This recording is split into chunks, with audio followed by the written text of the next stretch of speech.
Danışıq deyir, mən şəkər xəstəliyi olan bir adamam, ixtisara düşə bilərəmmi iş yerində? Yəni məni ixtisar edə bilərlərmi? Yəni bu imtiyaz bir istisna hal kimi şəkər xəstəsi olması onu...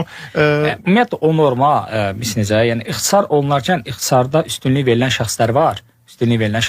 Bəli. Həmin üstünlük verilən şəxslər belə deyək də, yəni onun peşə fəaliyyətinə 70-ci maddənin B-sindən danışır da, şəkər xəstəliyin olması əsası ilə çıxarıla bilməz. Amma adam şəkər xəstəsidirsə və belə deyək ki, məsələn, mənim mühasib şirkətimdə şərti olaraq 5 dənə mühasib var, belə işə götürən marağı baxımından baxanda 5 mühasib var. Məsələn də mənim bu saat əmək haqqı 5 ilə şəkər xəstəliyindən əziyyət çəkir də.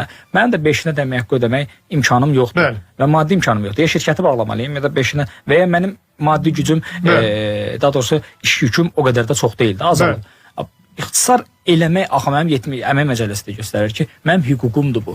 Yəni mən onda heç bir işçini çıxarda bilməməliyəm. Müddəti bitdi, indi bəzi vəzifələrdə olmaz, amma müddəti bitsə mən bunu çıxarda bilməliyəm. Şəkər xəstəliyindən bağlı məsələ isə şəkər xəstəliyi əsası ilə çıxarıla bilməz. Məsələn, belə deyim də, məsələn, hamilə qadın hamiləlik əsası ilə çıxarıla bilməz. Bu demək deyil ki, hamilə qadın məsələn də 70-ci ilsindən nəzərdə tutulan bir hərəkət eləyəcək, əmək intizamını pozacaq, məsələn, iş yerində inzibati, üzr istəyirəm, iş ahəngini pozan söyüş söyləyəcək və s. və axıra, mən onu çıxarda bilmərəm. Belə bir qanunvericidə qadağan edici norma müəyyən edilə bilməz. Bu işə götürəni də bilavasitə o öz kadrı müəyyən eləməlidir, öz işini müəyyən eləməlidir. Bəlkə bunun 5 dənə mühasibə yox, 2 mühasib bunun bütün işlərini görür. Niyə 5 dənə mühasib saxlasın?